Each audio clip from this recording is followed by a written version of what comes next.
आज के इस वीडियो में हम बात करेंगे टाटा मोटर्स के Q1 के रिजल्ट के पहले क्या अगर आपकी कोई पोजीशन है तो उसको रखना चाहिए, होल्ड करना चाहिए, नई पोजीशन फ्रेश पोजीशन बिल्डअप करनी चाहिए, या उसको अगर कोई पोजीशन है आपकी तो उसको वाइंड अप करना चाहिए। तो उसके बारे में डिस्कस करेंगे। डिस्क्लेमर नहीं पढ़ा तो वीडियो को एक बार रिवाइंड करके पढ़ लीजिए, बहुत ज़्यादा इंपॉर्टेंट हो जाता है।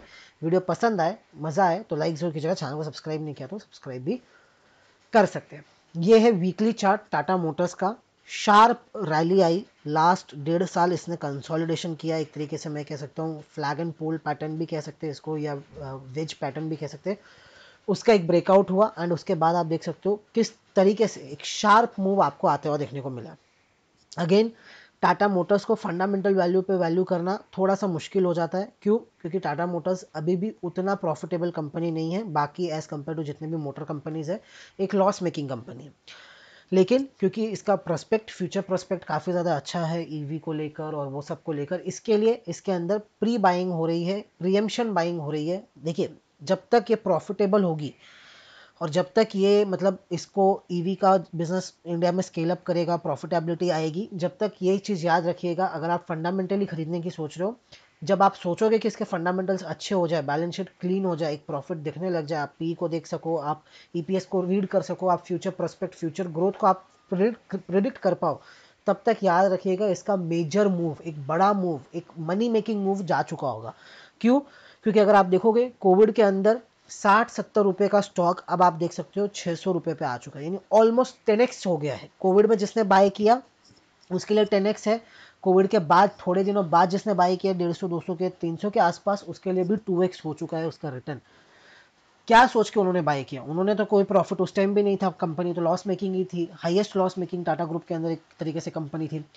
लेकिन फ्यूचर प्रोस्पेक्ट को सोच के इन्वेस्ट किया एंड वो फ्यूचर प्रोस्पेक्ट को अगर आप देखोगे तो कंपनी अभी ऑल टाइम हाई के आसपास खड़ी है। 2016, 14, 15, 16 के जो हाई है उनको भी पार करके कंपनी अब आकर खड़ी हुई है, सिर्फ और सिर्फ फ्यूचर प्रोस्पेक्ट के व्यू के ऊपर कि भाई लोगों को लग रहा है कि भाई टाटा मोटर्स ईवी के अंदर फोड़ देगा एंड कंपनी इंडिया के अंदर हाईएस्ट, मतलब ईवी के अंदर सबसे बड़ी कंपनी बन जाएगी, इलेक्ट्रॉनिक व्हीकल्स के अंदर सबसे बड़ी कंपनी बन जाएगी और उसका प्रीमियम अब दिया जा रहा है। तो फंडामेंटल जिनको इन्वेस्ट करना है वो फंडामेंटल्स देख के अभी तो नहीं कर पाएंगे। क्यों नहीं कर पाएंगे? क्योंकि कोई फंडामेंटल है ही नहीं। उनको लगेगा इतना हाई वैल्यूएशन, प्रॉफिट नहीं है, कुछ नहीं है, अगर आप निकालना चाहोगे भाई इतना हाई वैल्यूएशन। लेकिन जब तक इसके वैल्यूएशन रीजनेबल होंगे, जब तक ये याद रखेगा, या तो ये 600 का प्राइस 1000 क्रॉस कर चुका होगा, 1200 क्रॉस कर चुका होगा, XYZ कोई भी अमाउंट को क्रॉस कर चुका होगा, और उस टाइम पर आपको फिर वो ना साल का 15%, 20% रिटर्न अगर आपको कमाना है, तब आपको फिर ये काउंटर अच्छा लगेगा। फिर वो ये साल का 15%, 20% वाला काउंटर बन जाएगा। फिर इसमें 1x, 2x, 3x वाली स्टोरी नहीं रहेगी। अभी जो चल रही है वो स्टोरी चल रही है, अभी स्टोरी पे आप मजा ले रहे हो, पैसा कमा रहे हो। हाँ, कई बार स्टोरी सच नहीं होती और वो स्टोरी सच नहीं होने की वजह से स्टॉक क्रैश भी करता है। लेकिन अगर इसकी स्टोरी सच होती है तो फिर ये साल का एनुअली 10-15%, 20% ग्रोथ करने वाली कंपनी हो जाएगी। उसी परसेंटेज में आपको रिटर्न मिलेगा एनुअली। 1x 2x वाली चीज़ को फिर आप भूल जाना, जो 6 महीने में 1 साल के अंदर आपका इन्वेस्टमेंट 1x 2x हो जाए। टेक्निकली शॉर्ट टर्म की बात करते हैं, ठीक है, ये तो हो गया लॉन्ग टर्म वाली बात। शॉर्ट टर्म की बात करें, जिसने हाल ही में पोजीशन बिल्डअप की है और उनको फ्रेश पोजीशन और बिल्डअप करनी है या की है, तो क्या करना चाहिए? मैं पहले इस बात तो रजिस्टर्ड एडवाइजर नहीं हूँ, तो जो भी चीज़ मैं डिस्कस करूँ उसको खाली एनालिसिस की तरह लेना है, कोई भी बाय सेल रिकमेंडेशन नहीं है। काउंटर में एक अच्छा मूव आया हुआ है, हो सकता है, तो एक बात नहीं है लेकिन हो सकता है, क्योंकि रिजल्ट के पहले काफ़ी ज़्यादा मतलब पॉजिटिव बाइंग के साथ लोग काउंटर के अंदर घुस रहे हैं। प्रोबेबिलिटी हाई है, हाईएस्ट मैं कहूँगा प्रोबेबिलिटी यही है कि रिजल्ट के पहले एक अच्छा मूव आए एंड रिजल्ट के बाद आपको एक प्रॉफिट बुकिंग, यानी आज रिजल्ट आ जाएगा, कल से काउंटर के अंदर आपको टॉप लग के एक प्रॉफिट बुकिंग देखने को मिल सकती है। शायद कल गैप अप खुल जाए, अगर आज अच्छा रिजल्ट जैसा मार्केट एक्सपेक्ट कर रहा है उसके जितना या उससे थोड़ा और अच्छा आ गया, तो कल के दिन एक गैप अप खुलने के बाद वो एक टॉप लगा दे एंड उसके बाद एक प्रॉफिट बुकिंग आए, तो मतलब buy on rumour sell on news वाली काम हो जाए, तो ऐसा हो सकता है। या थोड़ा बहुत यहाँ से फोमो के अंदर लोगों को बाय करवाने के लिए कि भाई आप कुछ मिस कर रहे हो, उस चक्कर में 1-2 दिन और बढ़ जाए एंड फिर करेक्ट करें। इन लेवल्स पे फ्रेश बाइंग शॉर्ट टर्म के लिए, लॉन्ग टर्म की मैं बात नहीं कर रहा हूँ, जिनका व्यू 4 साल 5 साल अहेड का है, जो ईवी प्ले के लिए प्ले कर रहे हैं, मैं उनकी बात नहीं कर रहा हूँ। शॉर्ट टर्म जो 4 दिन 5 दिन के लिए काम करते हैं, इन लेवल्स पे बाय करना नहीं बनता है, फ्रेश बाइंग नहीं बनती एज पर मी, बाकी आपकी डिसीजन है। बाय किया है अगर आपने ऑलरेडी, तो उसका स्टॉप लॉस आपको स्ट्रिक्टली मेंटेन करके रखना होगा शॉर्ट टर्म में। अगर किसी ने बाय किया है स्ट्रिक्टली यही स्टॉप लॉस रखना है।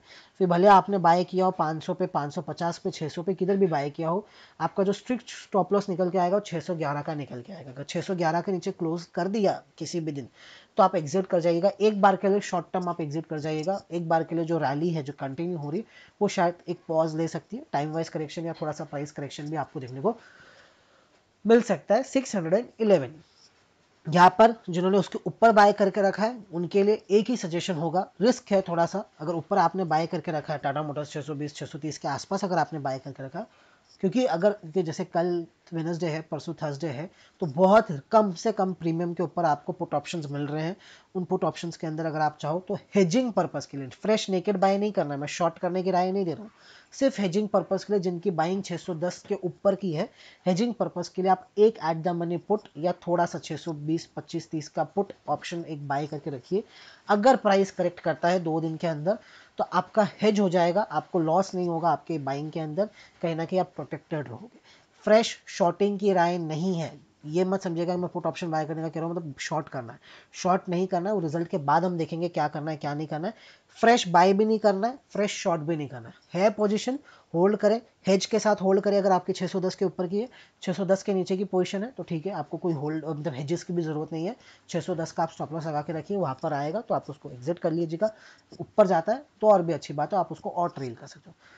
व्यू मेरा इसके अंदर सिंपल यही है कि थोड़ा प्राइस करेक्शन, थोड़ा टाइम वाइज करेक्शन का मैं एक्सपेक्ट कर रहा हूँ, लेकिन वो शायद आपको कल से ही मिल जाए या एक आध 2 दिन बाद मिलने वाला है जल्दी ही। ये जो रैली कंटिन्यू हो रही है इसको एक पॉज लगना चाहिए, करेक्शन आना चाहिए या साइडवेज हो जाना चाहिए।